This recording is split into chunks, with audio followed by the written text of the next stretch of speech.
Welcome everyone to our Pawnee Council meeting. We'll call to order the Business Council special meeting, March 23rd, 2017 at 5:39. At this time, I'd like to call upon our treasurer, Angela Thompson, to read the invocation for us, please.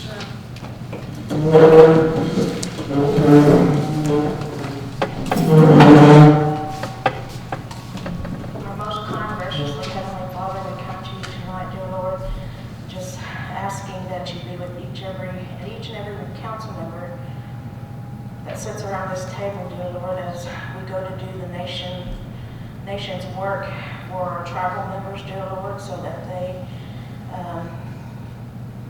that we can provide for them. Why each one of us has taken the oath of office to serve, dear Lord. Sometimes it's not easy, dear Lord. We have to make hard decisions. We just ask that you go before us and guide us, dear Lord. Be with all of our tribal members in their homes, each family, dear Lord. Those that are in mourning, dear Lord. Our servicemen, dear Lord. Just be with them. Just protect them, dear Lord, from the top of their heads to the tip of their toes, dear Lord. We just ask that you just be with each and every one of us, dear Lord. Be with our tribe, our people, our elders, dear Lord, the sick, the elderly, the homebound. And we just give you all praise and glory for this beautiful weather, dear Lord, and for this evening. We just ask that you be with us. In Jesus' mighty name I pray. Amen.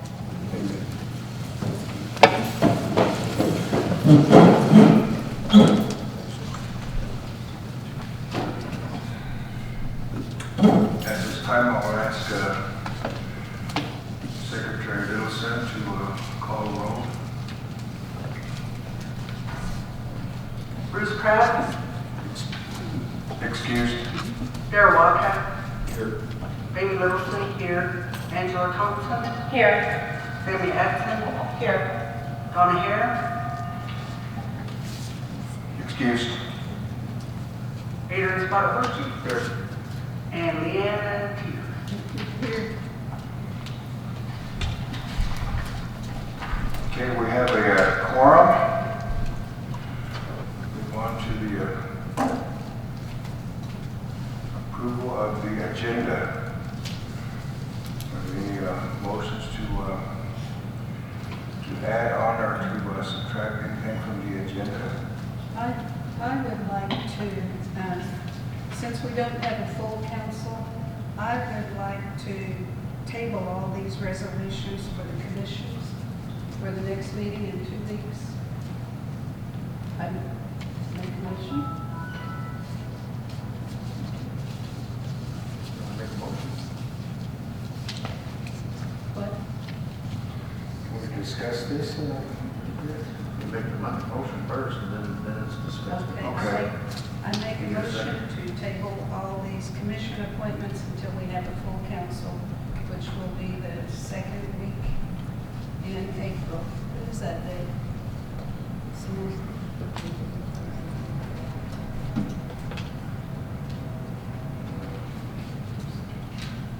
That's it. Okay. Okay, a motion has been made by Leanna Chapman Teeter to table all the commission appointments at this time to later to our next meeting in 2 weeks.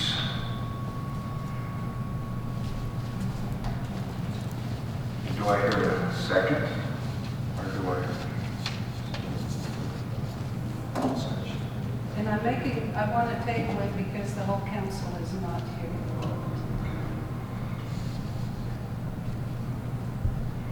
Okay, a motion's been made to table this appointment of the commissions. Vice President? Yes. I'm really, in my opinion, I don't see any reason why we should table. That's why we have a full quorum here. I think we can just move forward and get moving so that these teams can start working and move on.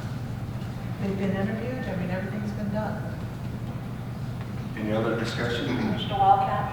I tend to agree with that, Leanne, and let me explain why is that this agenda has been set for some time. We went through interviews. Both President Pratt and Ms. Hare that are absent know what's on the agenda and knew, before asking to be excused. So I feel that they trust us in making those decisions, and they need to go on and continue conducting business. And for other thing, I changed my whole schedule to be here to go over this agenda and conduct business. And then that just leaves one item plus all our reports, and that's not fair to us. That's my point, my perspective. Okay, I also changed my plans to be here too. I don't know what the reason for not being here, but it might have been an emergency of some sort. And I know we've had several times that we have not had the full council, and I just think it would be good to wait on something like this for the full council. And what day is that meeting? The 12th. April 12th. And I don't see how that would interfere with voting on these commission members until the next council, because they won't be meeting anyway. Well, one of the things I want to say is that, what happens when we have our April 12th meeting and then some other council members can't be here? Are we going to postpone it again? No, we would know. I mean, we can't keep postponing it, so we would go ahead and do it then. So if it's okay then, Just why get not them. have it? Well, there's a motion on the table, if anybody second.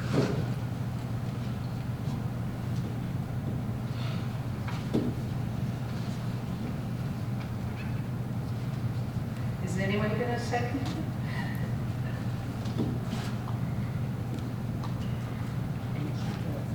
Motion fails. There's no second, so we will go ahead and do I have another amendment to the agenda. I don't know, are you filling in for Andrew tonight? Yes, ma'am. Okay, did he mention to you about a resolution for the Title VI elderly meals? Their grant that needed to be submitted? I got a notification from Laura Mae Mountain that they needed a resolution. It was something new in submitting their grant for refunding for that program, and that they requested a resolution this time, where usually in the past they don't. And she had asked Andrew to bring that forward at this council meeting, but he's not here either, so. And Samantha, have you heard anything about, you brought it? Okay. Yeah. That's what's resoluted in here? Okay. Yeah. Well, then I would make a motion to add that to the agenda for resolution for Title VI elderly meals, resolution 1725 approval.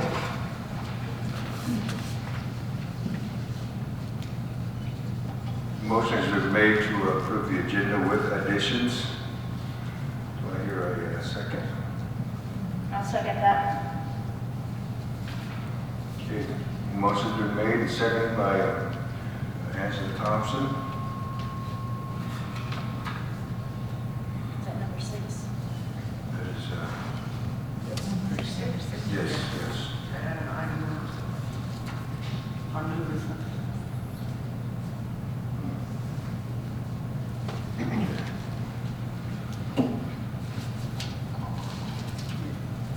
Call for a vote. Angela Thompson, Yes. Sammy Hudson, Yes. Adrian Sparkle, Yes. Danny Peter, Yes. Amy Littleton, yes. Mr. Wildcat, the college, Pawnee Nation College is here. Are you wanting on the agenda? Where are they? It's not, are you? Yes. The president is. Oh, I see it, There's the okay, I'm president. sorry. Yeah. The president reports.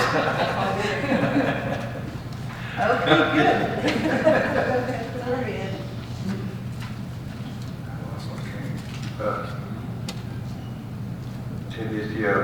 The agenda has been approved, and we'll move on to item 4, the travel request. Do you have anything, Mr. Spudler, Chief? I have none. I have none.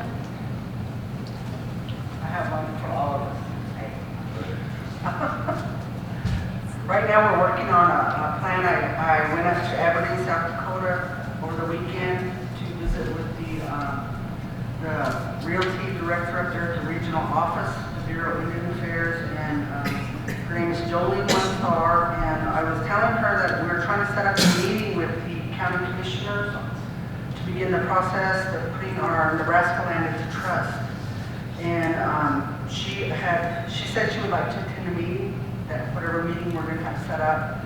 So I spoke with Samantha today about it, and we've got response from one county commission, but I believe we're just going to set a date, and maybe we could ask Sammy to set a date, since, you know, she's the president of the land use committee, and something that might be available, you know, to you.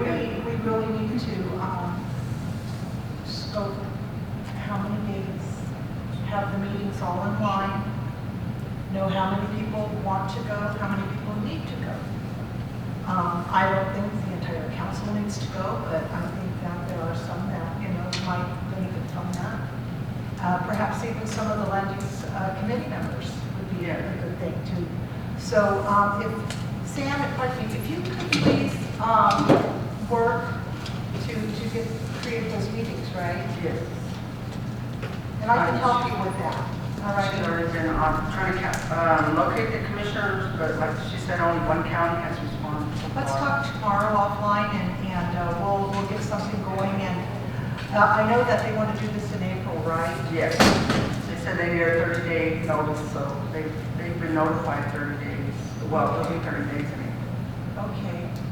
Well, But I want to put that out as a request for travel, you know, and myself, I would like to see the whole council go, because this is where we're gonna establish a headquarters up there at some point. You know, that's just I know everybody can't make it, but Right. it would look good on our behalf. And then one day I would like to meet with the commissioners, and another day I would like to meet with the tribes up there, and also the Nebraska Indian Affairs Commission.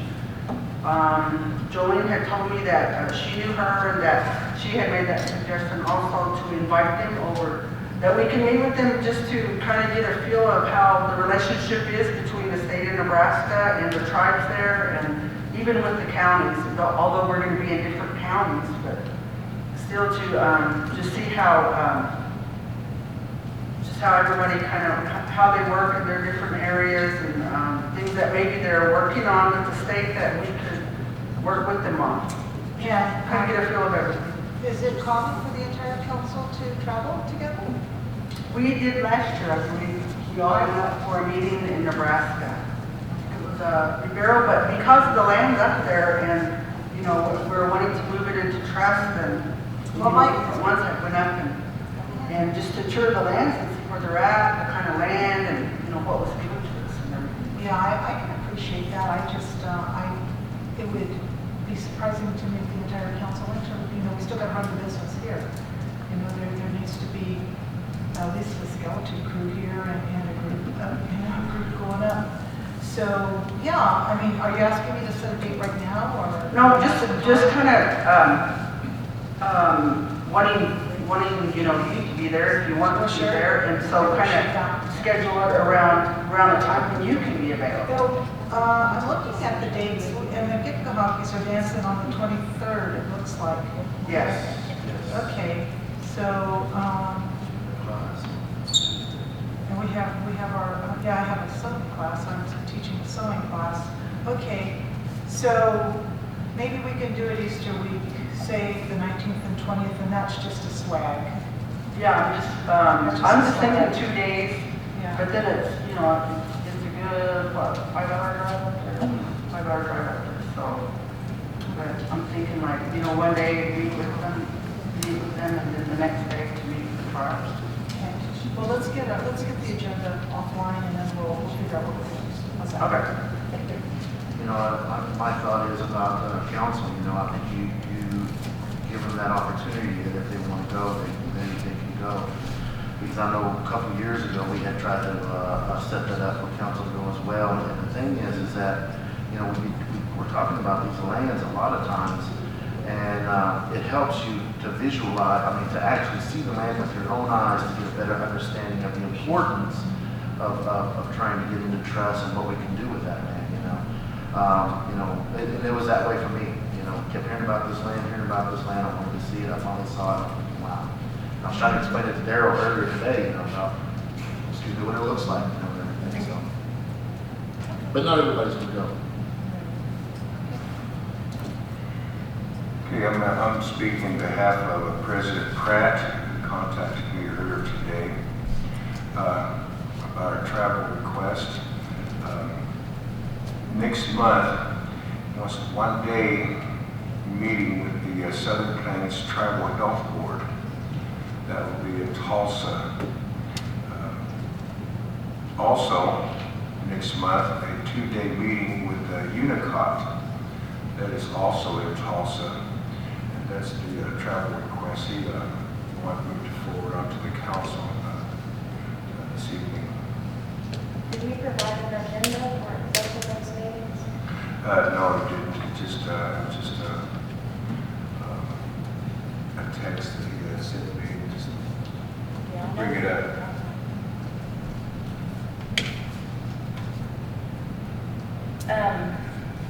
I just reiterate, you know, what I say all the time about council travel is that when we go, we need to be able to bring things back, and that it benefits the nation as a whole, and just that we be cognizant of that, and whatever we bring back, we have to be prepared to implement. We're on a tight budget.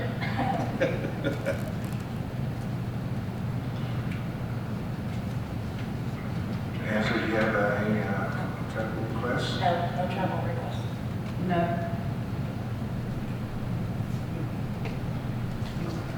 No, I have no requests.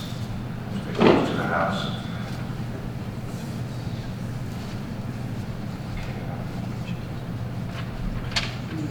Do I hear a motion to accept the travel requests? I make a motion to accept the travel request. I believe there's only Mr. Pratt's to the health board of the Unicot, and then, of course, the Nebraska trip that we'll put together on. Thank you. Motion's been made for President Pratt to travel. Is there a second?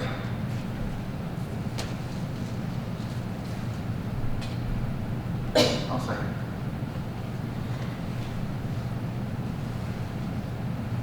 Mr. Spotter Horse Chief has a second the motion. Call for a vote. Amy Littleton, yes. Angela Thompson, Yes. Sammy Anderson, Yes. Adrian Spotted Horse Chief, Yes. Deanna Peter. Yes. Okay, the motion has been made, approved, and well, it's been approved for President Pratt for travel, and also pending travel for the council to Nebraska. Moving on, I'd like to hear from the Pawnee Nation College, Mr. Burgess.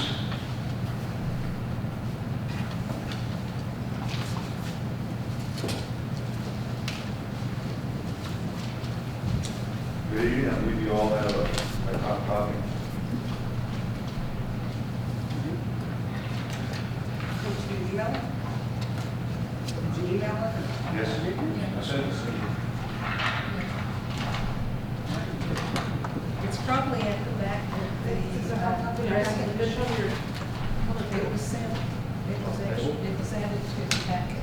I did have one. Oh, no, these are for the ones you have first printed out. Oh, okay. So you emailed it to us? Yeah. One page? Two pages. It's a two-page? I got two sides. Oh, right back, okay. We didn't get one. No, I didn't. Oh, she's not. Thank you. Okay. Yeah, So thank I didn't you. get one, Mike. Packet.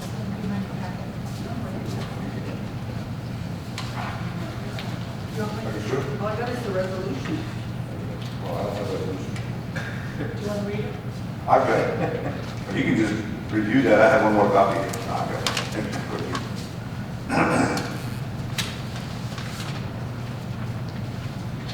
First, I don't know that if, everybody probably knows that we have a new chairperson, Ms. Julia here at Big Fox. Sammy, have you met her before? We spoke on the phone. On the phone. She's a vice president or at Haskell, Indian Nation University, intern. And she's on sabbatical, finishing her PhD work. She's been on the board since inception. I wasn't here to know. We came in a little later, like me. Yeah. It's the first time I've seen you. Yes, I've seen you in the paper. Well, I've not seen you. So you've been on a sabbatical for quite a while. No, this is my first year at Haskell. I was on leave last year from the trustees. Oh, I see. Yes, and when Mr. Howell's retirement, then I stepped back. Gotcha. Good. Right, and she's finishing up her dissertation, which is commendable at our ages. It's work plus work we do anyway. So if you're reviewing that, if you see anything out of, you need to ask about that, it's extraordinary fine. As I've stated here, we're going for several grants. That National Endowment for Humanities, 2 of them, 1 and 2, have already been submitted. Native American Career and Technical Education Program, we're developing that. And then we're going to be applying to a private foundation, Santa Fe Tobacco Foundation. They fund a lot of cultural, educational programs in Indian communities. Did a little research on them, and I'm not sure if they're Indian owned or not. Their tobacco that they sell. They try to use it, grow it the old way, the way the Indians did without chemical fertilizers and all. And they're supportive of our Indian communities. And we're working on the administration for Native Americans out of HHS. Again, capacity building grant. We've been invited to come back and rewrite it and submit it. They've given us a lot of insights into what we need to tighten up, shore up, and expand on. And they've assured us that since we're applying for a capacity building administrative project that we're eligible for, because the question came up while we were there. Technically, A&A does not fund educational institutions or educational projects, but because we're trying to build our administrative capacity, more staff, and technology, they said we could go for it. And they're inviting us back next year when I told them about the plan for IT. That score that we've been receiving will be coming to a close at the end of December this year, and that's funded locally from Oklahoma State University, that score, for our one STEMS staff person, Mr. Haga, teaching our sciences, and we're going to be picking him up, so we are steadily increasing enrollment. This semester we had 41 enrolled for accredited classes, and we're going to have, I believe it's over the year here, I believe it's going to be 17 students for our certificate in the medical areas. So that number's slowly increasing. And it's been very helpful for everybody that takes the certificate courses, generally passes it, and they're employed. Already employed, they move up the ladder with their certification. And again, all of you, you're invited to come to the climate change conference. It's going to be held here at Lone Chief, and we're going to have displays from various colleges and those participating and others we've invited to set up recruitment booths. We're going to put a word out to the high school program. Hopefully they'll let their students come on Friday. Not just the native students, but all of all of the high school here locally to come in, particularly sophomore, juniors, and seniors to view the booths and pick up material if they're going to go on to school. We are planning our graduation ceremonies for May. We have a tentative date of the 19th, but we're finding out some of our trustees have a conflict in dates with their own graduation at institutions. So we may move that forward and earlier in the week. It's going to be up to the board of trustees and what date they would like to pick. Because we've had, in the past, we've always tried to schedule so we're not in conflict with Bacone or some of the other schools that some of the kids are taking their children to. You know, we have working adults and they want to make sure their kids go through ceremony as well. So we'll establish a hard date here very shortly and then notify everybody here about that. So in a nutshell, we're moving forward. Many of you did get to attend and meet with the Board of Trustees last Friday. And, discussion was held, so we finished up on Saturday. Moving forward, the BOT is going to be making adjustments with their schedules and getting back on track. And I believe, I'm not sure, that we always announce it. Any of the PPC are invited to come and sit in. There's always a time frame for that. Are there any questions for Mr. Burgess? I do. On the climate change, on C, on here, it says it will be held on Thursday, March 23rd. Is that today? That's more or less the student day that we have here. Registration starts. Okay, March 23rd, that's today. They kicked it off today, we said.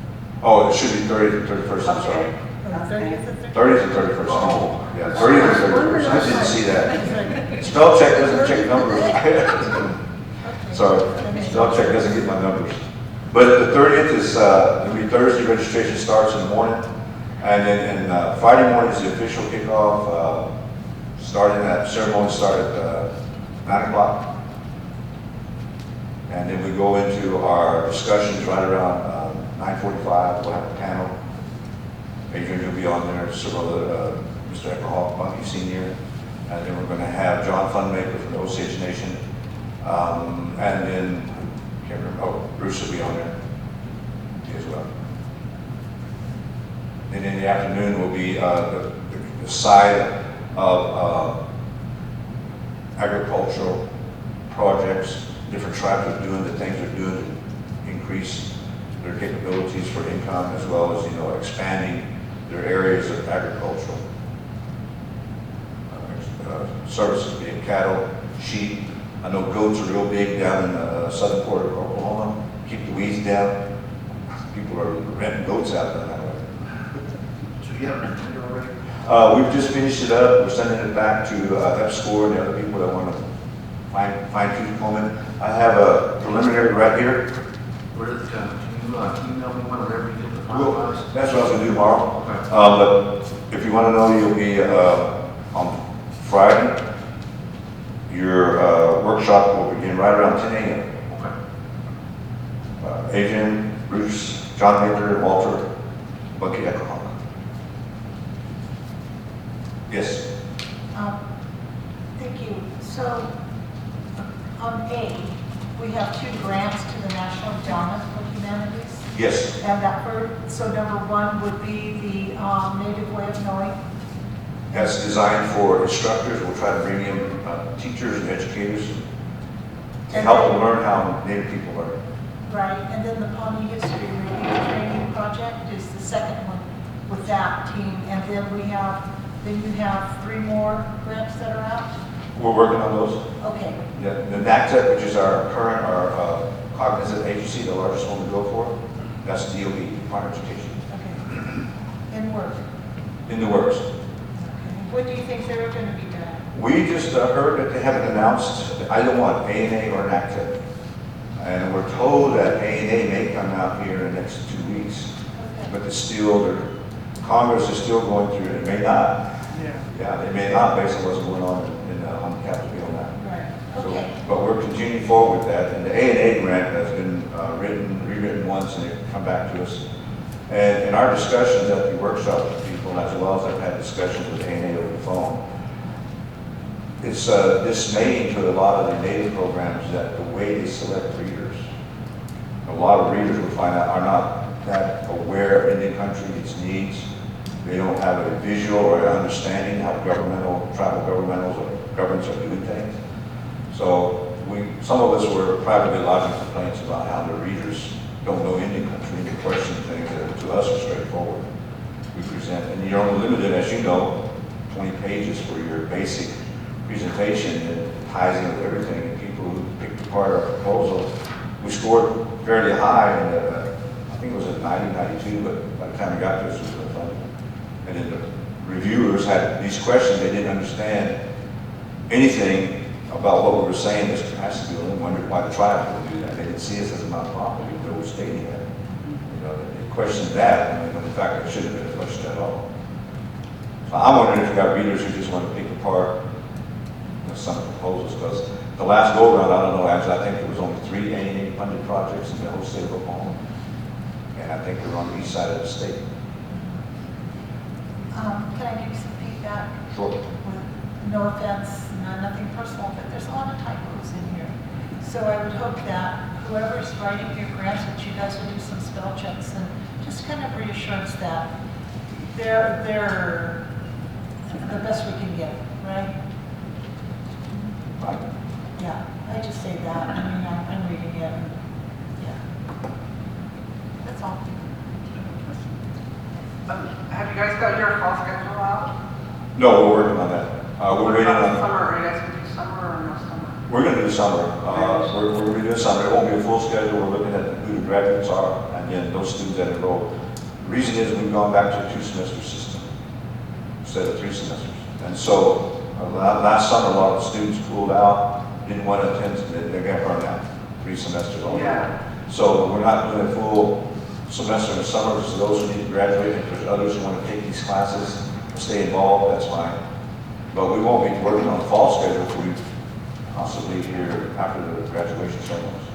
We normally don't get that posted out of the summer. Oh, I thought you had to register in the springtime for your. Well, we got students coming by now that want to register and applying for the fall. I mean, it's open anytime. They can come and register anytime. We just haven't announced it. And we haven't decided on our curriculum or our fall schedule yet. We're waiting on Bacon as well. They haven't announced it. Generally, April's the time at a lot of schools, unless it has a different type like a trimester system. April, late March, early April is when the class schedule is released, about a week or 2 ahead of enrollment. So we'll just go on the schedule for that. And I just again, had people asking, and I was like, yeah. I don't know. Well, again, I yeah. said, usually they'll announce it, you'll see it around. And we advertise it. We put the whole schedule in the newspaper as Yeah. as an ad. Yeah, Costs us a so pretty I was penny. wondering when it was gonna come out. Yeah, and we're just finishing spring break. I think Bacon's was a week. This is the first time Bacon's been on the same spring break as the major universities here. And they're adjusting their schedule. And so we're not even gonna work on that fall schedule until we get past this next 2 weeks here. Mike, one more question. Can I just, at 3:15, on the second day of the climate change, I noticed that you have an agricultural operations session. That's what I was talking about, where tribes and their agricultural operations and what they're doing Yeah. and how they have to work with the changing of the climate. These people will be there to discuss those objectives. That's huge. Mhm. Yeah, that's huge for us because we are just trying to rev up an ag program for the nation. We would really like to see, oh yeah, okay, Janie hit, okay, outstanding, yeah, we got it. Okay, great. Wait a minute, I need to make sure I'm in. Thank you. Please come and register, sign up. Yeah, and remember now, lunch is at 12. We're going to have excuse me, I'm just letting y'all know, we're going to have activities on Thursday, and they're going to be showing this movie over here. Not kidneys. I wish. But we've got someone, I'm not sure who it's going to be, but the committee selected someone to cook a traditional meal on Thursday evening, so come over. And this movie is called The Anthropologist. We had 2 options. One's anthropologist and one was about ecology. I think the anthropologist is going to be the one shown. For the students particularly, but traditional meal, come on over. Invite you, Adrian and Daryl, because I'm going to ask one of you, whoever shows up, you're going to say our meal prayer. That's on Thursday? That'll be Thursday evening. I Next have Thursday. a speaking engagement that Thursday evening, but I'll be here for sure Friday. I'm going to be here Thursday. All right. I'm prepared to eat. I have just a few questions, please. On the A&A grant, if the Pawnee Nation College applies and they request a resolution from the tribe for that, is that one of the requirements for A&A? No, we're a nonprofit, so we're applying as a tribal nonprofit. Oh, good. Okay, so it's not going to interfere with the tribal A&A grant that we're submitting? We're just going to be competing. Okay. That's the way it goes. Okay. And what purpose area are you applying for? Well, again, Sets? staffing, yeah, sets, Sets. capacity building sets. Okay. And just to comment on your A&A readers. I was a A&A reader for about 20 years. And they do have qualified people. And when I was reading it on the turn, and the way they do it is very independent, you know, and they usually contract with Lockheed Martin or someone like that who operates the whole independent review. And I don't know, I mean, so. Were you reading for this region or outside? 'Cause if you were All living over, here, all over. yeah, if you live here or you're from the tribe, I'm told they don't allow you to read for that group. Yeah, no, Outside. there's a conflict of interest form you have to sign, Mhm. and as long as you did not, you don't have any, you didn't write the grant, you're not gonna benefit from the grant, then you're usually eligible to read for that area. So I've read for Oklahoma, I've read for Alaska, all over the United We States. didn't have enough of you. But so, I mean, I've been confident because I've been a part of that process, but it is highly competitive. It's all electronic, right? Yeah, Everybody's, yeah. you Yes, read it from used home. to not be. You used to fly out there and then you would be there all week and just work your Yeah. money. But, so in that respect, I mean, I haven't read it for them in a while, but when I was there, I thought it was a very Maybe you good better, process. well, Yeah. maybe you better get back in there. But it is highly competitive, I'll tell you that. It Well, is- I'm told that they're not getting enough Native people, as they understand, reading these, helping out. Okay, Yeah. okay. Also, do we know when these due dates are? You mentioned 2 grants that you're applying for. When are they due? We've already submitted those two. Okay. We don't know about A&A yet, it hasn't been announced. Okay, and when will you expect notification? That They were telling us by the end of this month or early April Okay. for both of those two. Okay, great. Then the other one, the Tobacco Foundation, that's quarterly, you can submit that quarterly. Okay. Quarterly take it, and they would let you know, notify you for the next quarter if you're going to receive funding. And the other question I had is, you mentioned that have you already invited the Pawnee Public Schools in writing? Have you sent them notifications to invite them? That's going out tomorrow for all of that. Okay, good. I just want to make sure that they have enough time to respond because they have to get permission slips and all that signed. And we it was just 10 days ago, 10 working days ago, that EPSCO released the funds to us and told us, now you can start doing everything. Okay, great. And I just have to say this because, you mentioned the graduation date is on hold because some of the board members cannot attend. That concerns me. I know they're very busy professional people, but we should not put our students on hold because of somebody else's schedule. Well, we haven't announced it, and we've told our students always know, I do not like to put it on Mother's Day weekend. That's when it was traditionally held, that Friday or Saturday. And it was a conflict with the other ceremonies that they could attend at their home and families. Even around here. Around here. So that's why either we can't do it too early because of final grade. So it's always the week after Mother's Day weekend in there that I've tried to hold it. And we've had it on Thursdays and or Fridays, late mornings to get out of there. People can take off what they want to do on the weekend at that time. Our council inauguration is on the 20th, so that would be back to back. That would be kind of ideal for anybody traveling there. Well, we did it late. What time would you be your inauguration? I think it's at 9 or 10. So if we did a graduation ceremony late afternoon, 2 or 3 o'clock, families, council members, That's, and we'd be out of there by supper time. well, Saturday morning is our inauguration. Saturday. So I'm just saying it's a deal, the 20th. Yeah. That's why I say There it's was kind of a a huge huge plan for the meeting. We just learned this today, and your point's well taken, and we're going to address this. This is just this conflict that we just learned like 30 minutes ago. So your point's very well taken, and all right. We will get to a point where schedules like even 4 to 5 years in advance, like other schools. Right. And that's the point that we want to get at. Right. Right now, working, I guess, with Big Hope's Mhm. schedule. But that way, we'll know it's always like the second Friday of the month. Right. But we understand your point. That's great. Thank you. One of the things that affected us is students who went to work right after. See, so we consider that. And those who are saying they'll be there, that's why we'll let them know. And then if they say they got to work, it's okay. Well, we've gone forward, the majority can be here, so we'll work with that too. I think we're looking at 9, if not 10 students again this semester for graduation. And I'm thinking there's going to be 5 to 7 more students if they go to school in the summer to complete complete everything, all of their AA requirements. And just the FYI on that A&A grant, they have workshops that will go with you step by step through the process of writing that grant and what they're looking for. And what I've attended one several years ago, but I keep getting notifications. They have like step 1, step 2, like step 3, like if you're going up to want to be refunded again.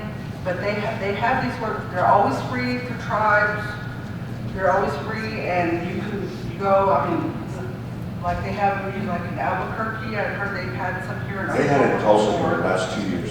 So, but they're real informative. I don't know who writes your grants or anything. Oh, we use a consultant, and he's helped us write the first grant 2 years back. Well, maybe that's why I didn't get funded. No, that. Maybe we should try somebody that's right or something. I can tell you the story behind that, but nonetheless, we've attended these workshops twice, and each time, the first time we got kicked out, the second time we got scored high, this needed, rewrite this needed, rewrite it. And they're assuring us, they've given us quite a few pointers.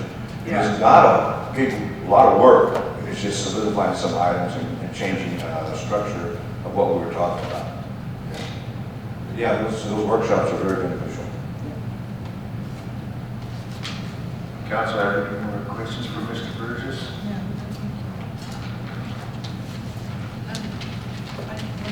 I don't know if you want to also introduce Cordelia, since she's here. You all know, stand up with you, and she's got some guests with her, I'll let her introduce them. Okay, most of you know me, Cordelia Clapp, and I'm on the Board of Trustees, and I brought my grandson, and this is Zachary Murphy, and he's graduating in May from Haskell. And, so very proud.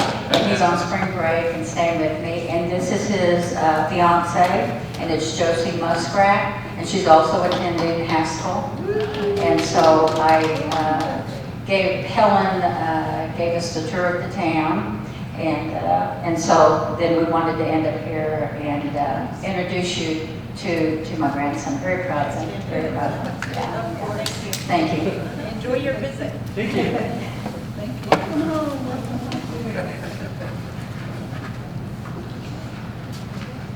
Okay, let's move on to new business. I need approval of resolution number 1721, Sports Commission appointments. So there are there are two positions that are to be filled, and only 2 applicants. Yes. The third applicant withdrew.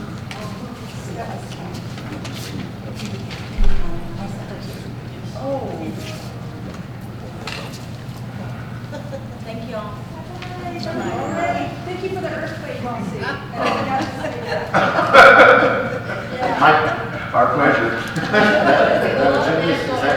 that pretty much finalized, that agenda? That's pretty close to it. Exercising our. Okay, I'll keep that. The timing is correct, we just don't change some of the people. Is that gonna be at the Alvin? Is that where it's gonna be at, or? On Friday? It's over here. Okay, go ahead. All right, thank you. We'll be there. Thank you. All right. That's a good one. My, you guys did it last year down there.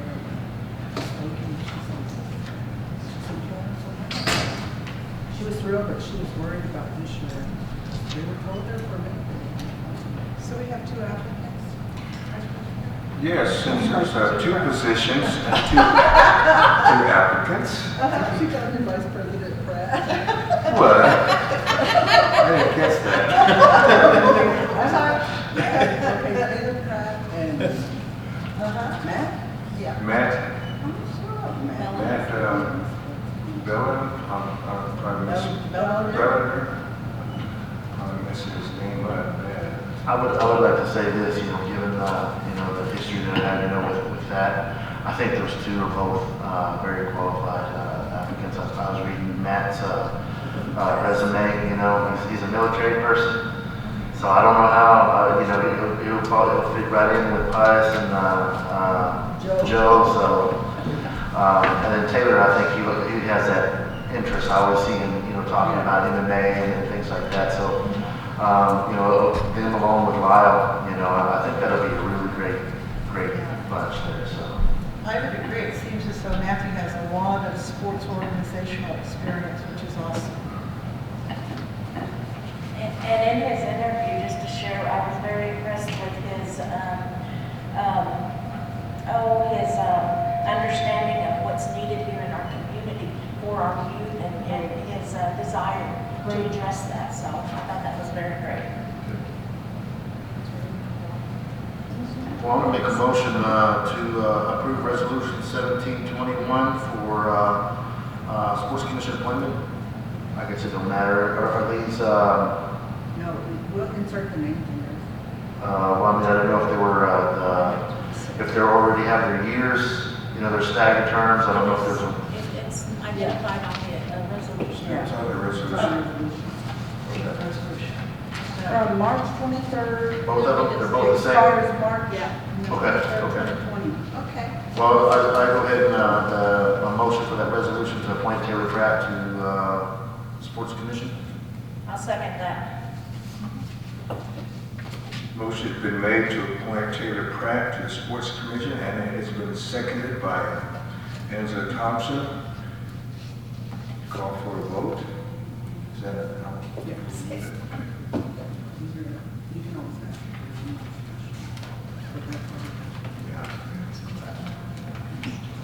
Sammy Littleton, yes. Angela Thompson, Yes. Sammy Anderson, Yes. Adrian Spargo, Yes.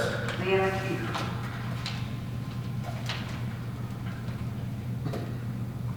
I guess. We'll take that as a yes. No problems. It's the, Just be difficult.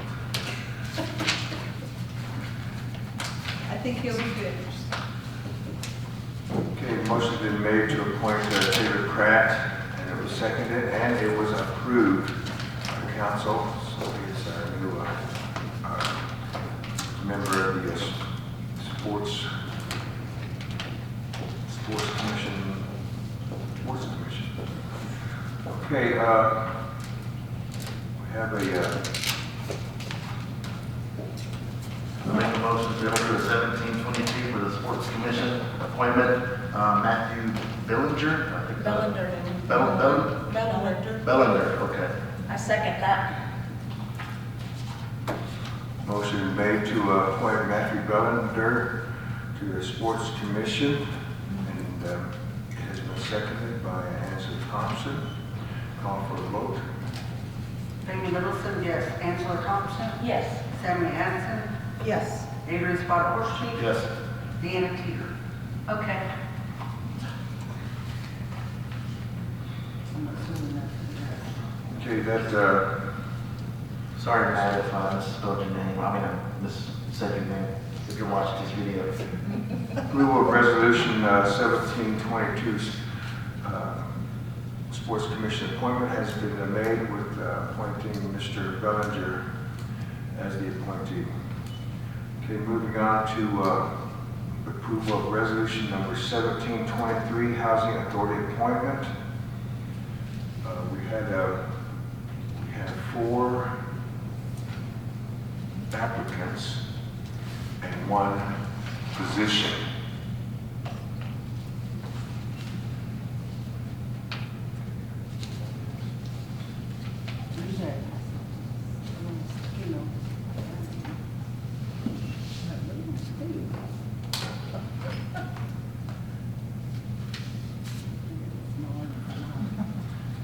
We can have Sam bring us some. I know, I was gonna go order some. Before applicants,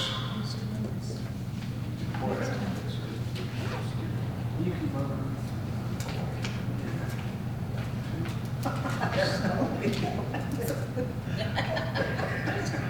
I need that my drinking clothes, this cute little, they're cute. I got a little cute stapler and a little cute. Look. Okay. Yeah, would you? okay, the 4 candidates for the Housing Authority position are Misty Nuttall, Lily Cummings Brandt, Jim Thompson, and Muriel Wilberdue. So just,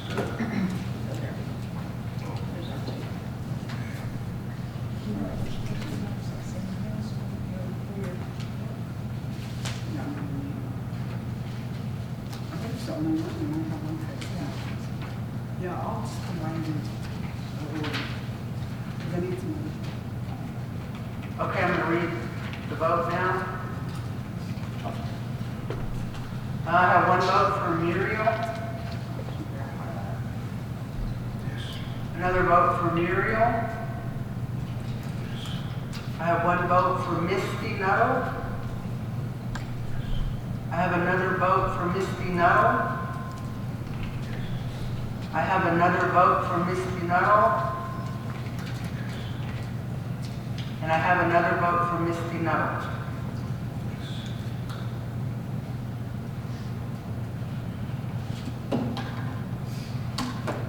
So that's 4 for Misty and 2 for Muriel. I'll make a motion that we appoint Misty Nettle to the Resolution 1723 Housing Authority. I'll second that. Okay, a motion has been made to appoint Misty Nuttall to the Housing Authority Commission, and has been seconded by Sammy Adson.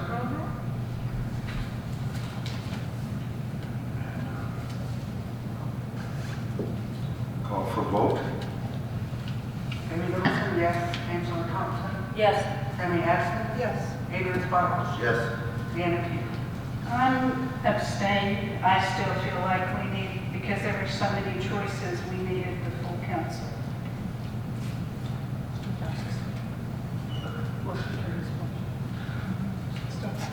Motion carries. Misty Nuttall has been appointed to the Housing Authority Commission. Moving on to the resolution of 17-24 Tax Commission reappointment. That reappointment is Kathy Daniels. And so let's just, I make a motion. Yeah, you have to make the motion. I make a motion that we go ahead and retain Kathy Daniels for Resolution 1724, the Tax Commission. I'm not sure that I'll be able to. It's my big sense. Just for clarification, I'd like to state that we're appointing to the board, but they have to do their officers, they do their own officers. Correct. Not to that, but just to the board. Correct. Okay, thank you.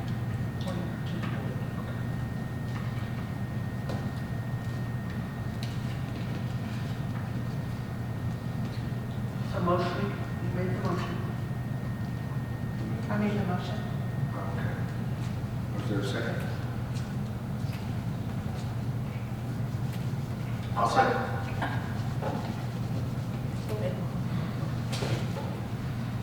Call for a vote. Amy Littleton, yes. Angela Thompson. Yes. Sammy Adson. Yes. Adrian Sparrow. Yes. Deanna Key.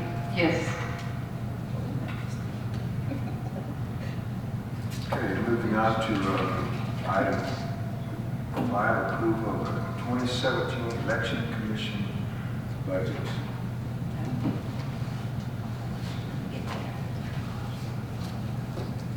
I believe what they're doing is adding the filing fees to their current year 2017 budget. I think it was in the amount of $2,400. So they're just adding it to their budget so they can be allowed to expend it. So I make that motion to approve the 2017 Election Commission budget bond number 1. I'll second. You're adding how much? $2,400. That's what they took out for election fees. Right. Seconded by. Motion has been made for the budget modification number 1 of the Election Commission by Angela Thompson and seconded by Deanna. Call for a vote. Amy Littleton, yes. Angela Thompson. Yes. Sammy Anderson. Yes. Adrian Sparrow, Chief. Yes. Leanna Teeter. Yes.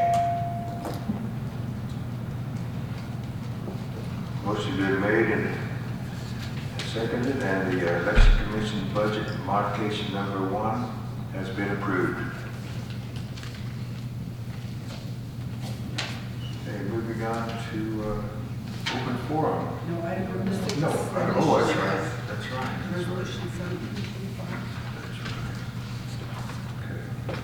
I make a motion to approve resolution 1725, approving the Pawnee Nation request the submission of the grant application to the Administration on Aging for participation in Title VI Part A Nutrition, Title VI Part C Caregiver Support Program, and Older Americans Act 311 Nutrition Services Incentive Program.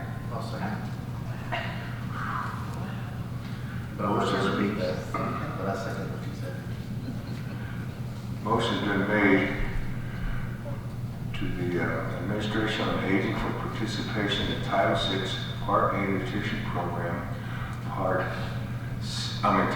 VI Part C Caregiver Support Program, and Older Americans Act Section 311 Nutrition Services Incentive Program.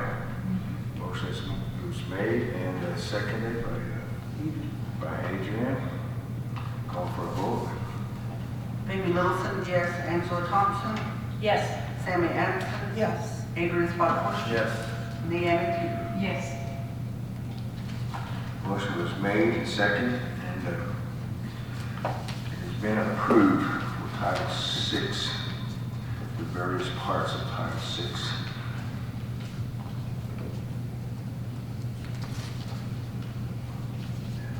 Yeah.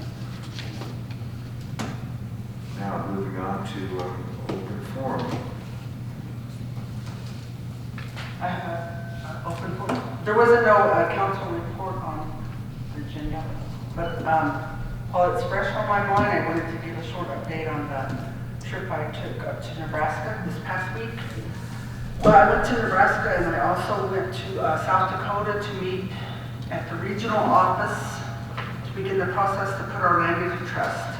I met with the realty officer up there. Her name was Jolene Munstar, and she kind of talked me through everything that we needed to do. She gave me all of these papers here. And if anybody on council wants a copy of them, just let me know, because I'm going to turn them over to Samantha, and she's going to get copies made for anybody that would like copies. But in here, she had the fee to trust checklist. And the reason why I had to go to Aberdeen, South Dakota, is that it's the regional office, and they're the only office that does the fee to trust. There are other BIAs that were closer to Grand Island, closer to Nebraska, but because it's a regional and because it's a fee to trust, then we have to use the original office, which is in Aberdeen, South Dakota. And that is 30 miles from the border in North Dakota. It was a long ride because I was in Grand Island. But it was a very informational meeting, and I brought back some really good information.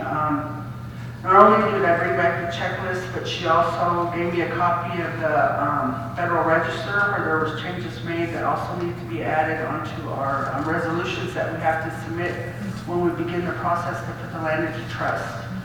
And then she even has a questionnaire, because I guess we're going to have to go through an interview also, because they're wanting to know what we're going to do with the land.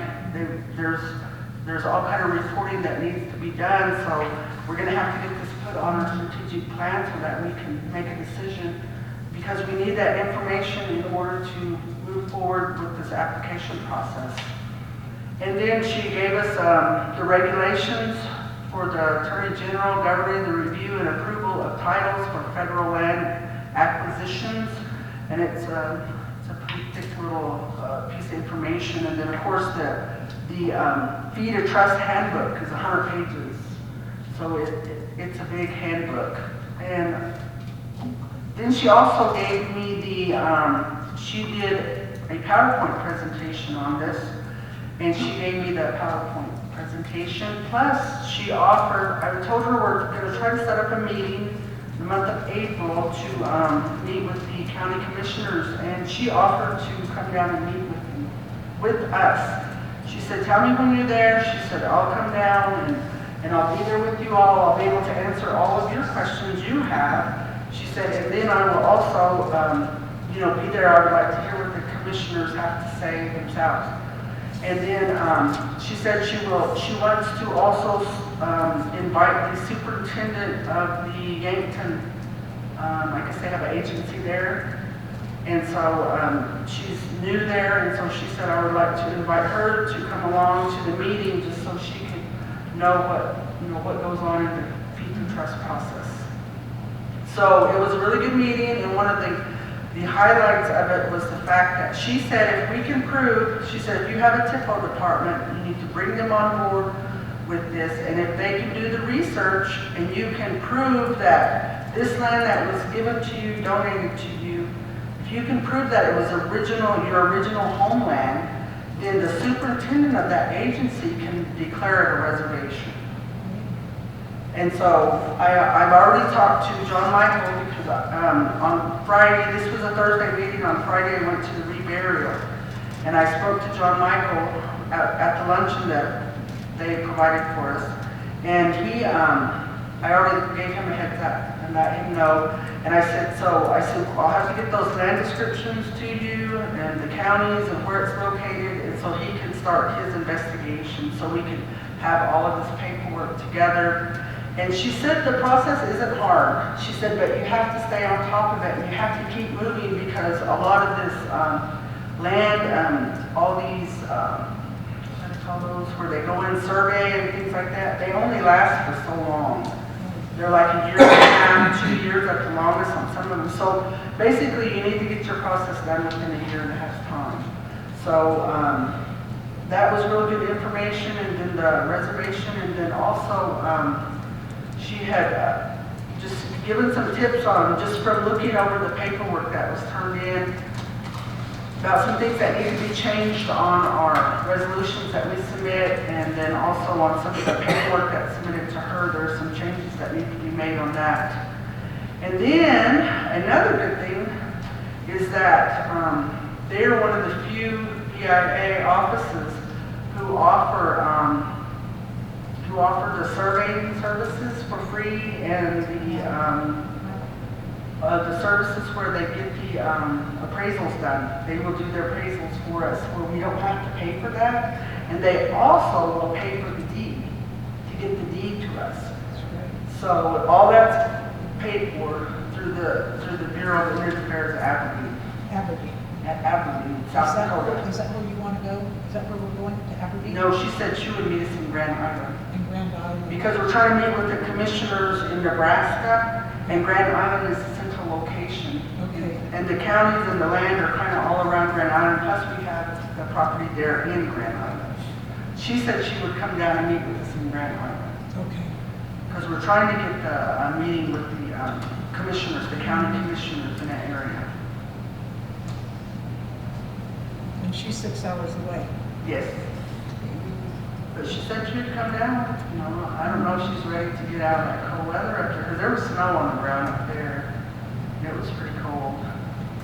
Did I get home? It was 90. Oh my gosh. Okay, and I think that's about it. Can I ask, or make a comment? It sounds like that, well, another club, why we need a realty department. If we have a land base in Aberdeen, we can Title I those funds from the Aberdeen area, just established to help fund our realty department up there as well. So we would have the Pawnee agency, tribal shares, and if we can get it identified as a reservation for Pawnee, for the Pawnee Nation, then they would have a tribal share in the Aberdeen area as well, which could fund, a position up there as well. So we gotta be careful how we maneuver and finesse that. But I think there's a way that we can access those dollars too. And, because we could also even Title I OST appraisal services through an MOU, as well as their survey, big portion of it. So we need to get on that. Another plug-in is that we can use A&A grant. We could use the A&A grant to establish a realty office, and that would provide the base funding for the establishment of that office, and then look at the tribal shares and see to sustain it, and then look at our budget to help supplement it. So there's ways, but we just need to get on it. Yes. I think one of the questions that I want to know is what they consider as a criteria for the whole homelands or whatever. Because if it's just kind of vague, we can pretty much claim anything throughout the whole state of Nebraska and pretty much all of Kansas, But if they want to have, specific things like when you have to have a known village site right here, how long does that expand out, whatever. Because some of those, if that's the case, we might not be able to get that, some of them. But it's good to, if we could find out what that criteria is, and we could get on that too. Because John will have all that information. Okay, well, right here on my notes, I have the proclamation to reservation status, which you would request to the Secretary of the Interior. It's, we'll have to show, like a memo or whatever, the tribe's history and our reservation boundaries, our population. Those are some of the things that we would have to show and prove. And then she said we would need a memo or letter on our letterhead, the Pawnee Nation, stating that this is what we know, this is our homeland in order. So maybe not all the land, but I know there's a few pieces of those land that were Pawnee, original Pawnee land. There were villages that were there, and et cetera like that. So I think we get that Grand Island for sure. well, even the up in Dannebrog, Dannebrog. because that was a camp there on that river, on that land that's being donated to us. So, but that was what she said, and like I said, I know when she comes down and meets her, because she was talking really fast and she's running all those scribbling, trying to keep up with her. I should have taken the recorder, but she's willing to meet. She'll have all the questions. I haven't gone through her application, off-reservation application, but she said that's been done before, and so I'm pretty sure we could get it done again. But one of my questions, after everything was kind of sinking in, I was thinking about on the drive back, was that should we declare it a reservation before we go through all the rest of this paperwork? I don't know. I'm sure it has to be done. It has to be registered, the land description and all like that. Because when you apply to get it put into trust, you're going to have to answer the questions. What they want to know what you're going to be using the land for. And they said you have to show a need for the purpose, and if it's economical need, and then you'll need a business plan to go with the economic need that you're going to have to turn in when you turn in your application. And then you have to include your ties to the area, how we, there, and then if it's going to be used for reburial, which is already being used for reburial, they need the letter from the TIPL office. And then the other thing she stated was that we have to do some digging. We have to look into the land that's being donated and make sure it wasn't a nuclear waste dump or it has anything hazardous that was put on it. That's an important, she said that's something really important. You're going to have to investigate. So you're going to have to do your, I guess more or less your digging up there with the, go to your county offices, wherever it's registered, the land, and you're going to have to find out who owned it, what did they do with it, was it all, farmland or what was done there, because she said, we need to make sure that they're not donating land to you that, has hazardous waste on it. That would fall under the NEPA, the National Environmental Protection Act, and that's a part of the land into trust package. You have to have those environmentals done to ensure that there's no waste and things of that nature, as well as any endangered species. It falls under the Endangered Species Act as well. So that's a part of the package as well. So, and you usually hire consult out, for those with an EPA grant, as long as Trump don't take away the money. And Fanny, I know that you need typing, but if you could just type the high-level things that came out of that, and let's embed them in our land use notes. Okay. I think it's important Yeah. that we have documentation of what our opportunities are. That'd be great, thank you. No problem, I'll work on it. Any other comments? Any other things that needs to be discussed? Yes, I've got, I know everybody's probably ready to get out of here, but I've got something that I'm really passionate about and excited about, something I've been kind of looking into for a while. You all know that, I've been real big in trying to push on this ag plan, and I've been, attended a couple of conferences hoping to find what it was I was looking for, and that's aquaponics. And the places that I went to didn't have anything about that. Well, a couple weekends ago, they had a home and garden show in Tulsa, and I went to go just, for my own self, for my garden that I have. But I was also kind of being optimistic about hoping maybe I might find something about that up there. And that's one of the first things I ran into was this company, they're Choctaws. They're Choctaw brothers. And the youngest brother is like some kind of big award-winning young future agricultural person or whatever, and so he's been studying aquaponics, and he's pretty much kind of really growing with it.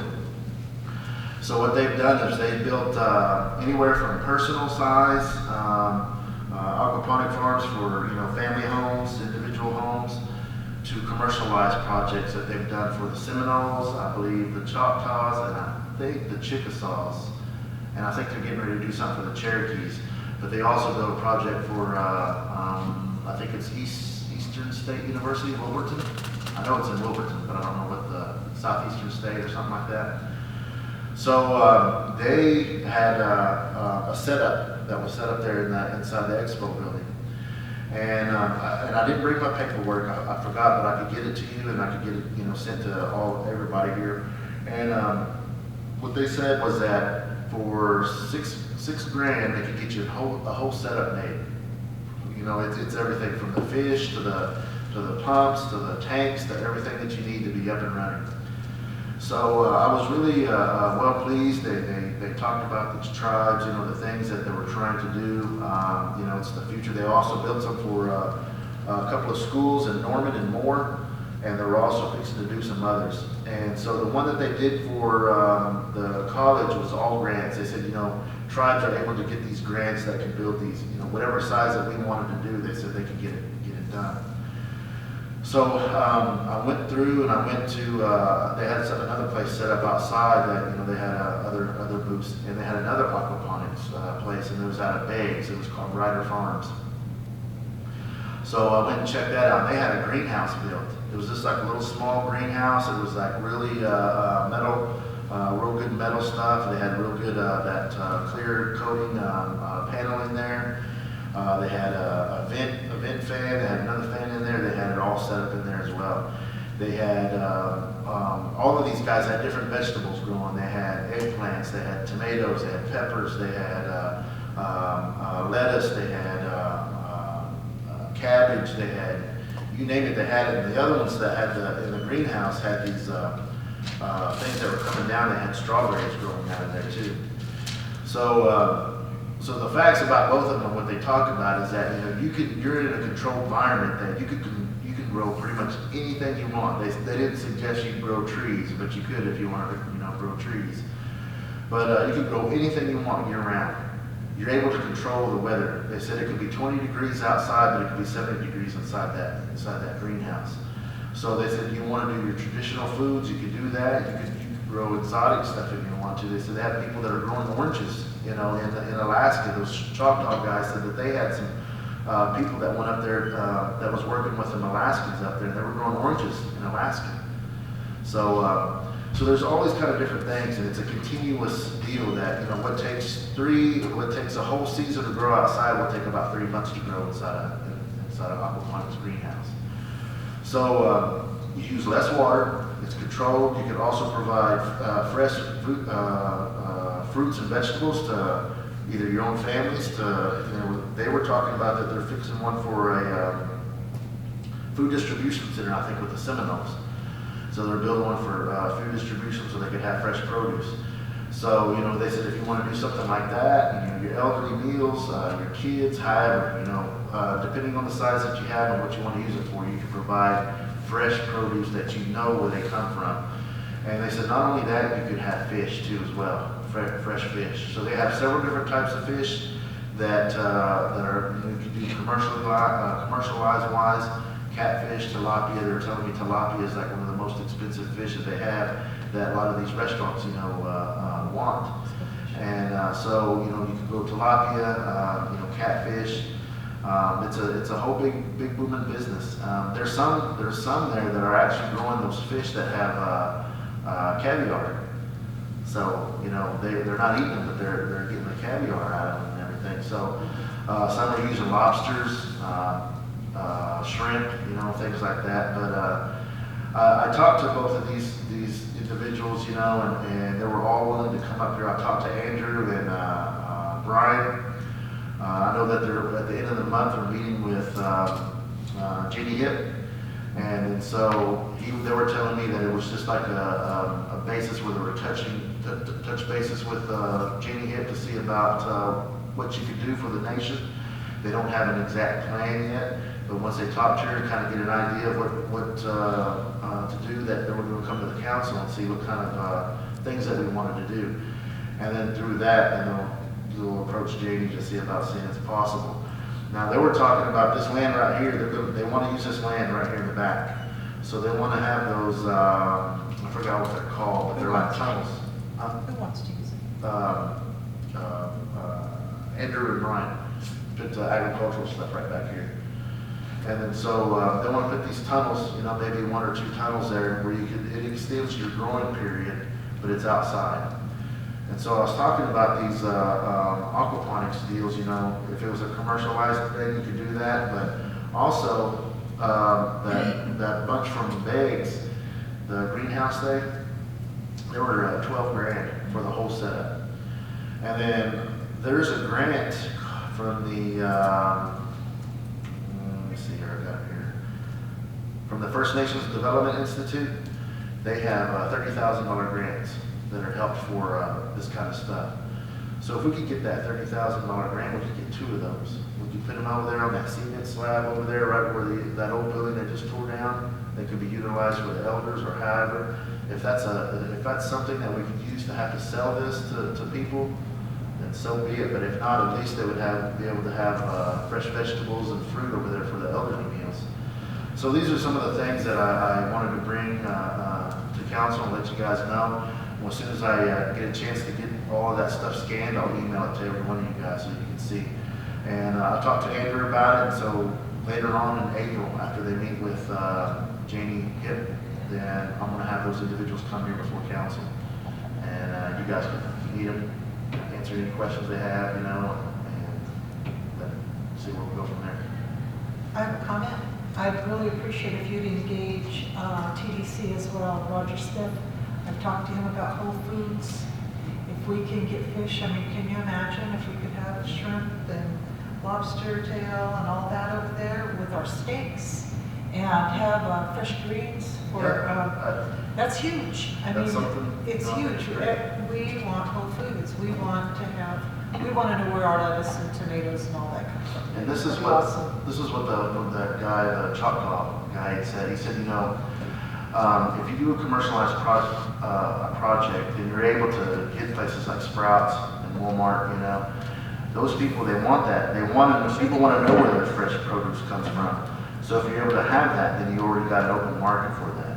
But not only that, he was saying your community, if you get able to provide to them at a cheaper rate than, you know, maybe having to go to Sprouts and stuff, you know, it'll benefit everybody. It'll be healthier eating, you know, you'll still be able to provide a little bit of revenue, and you know there's all kinds of different things. You can have that farmers market we talked about. We'd be able to provide stuff for that farmers market. But he was talking about, he goes, how neat would it be to have on your produce a sticker that says, you know, from the Pawnee Nation of Oklahoma, this is a certified organic. I want to see bottled water made. Yeah. So I think it's you know, it's something that we could be doing, that we should be, you know. Thank you, Adrian. Any other, Yeah, I'll bet. never mind. I just want to see them roll their eyes. Okay, moving on. Oh, wait, I did have one. Oh, okay. Our next meeting date, April 12th at 9 o'clock? Yeah, that- Okay. that's all. Yes. Yes. Thank you. Well, I make a motion that we adjourn for up to that point. We're there. Well, wait, Does hold on. Mr., Don't we have a, pardon me, don't we have a quarterly meeting on Saturday, the 6th?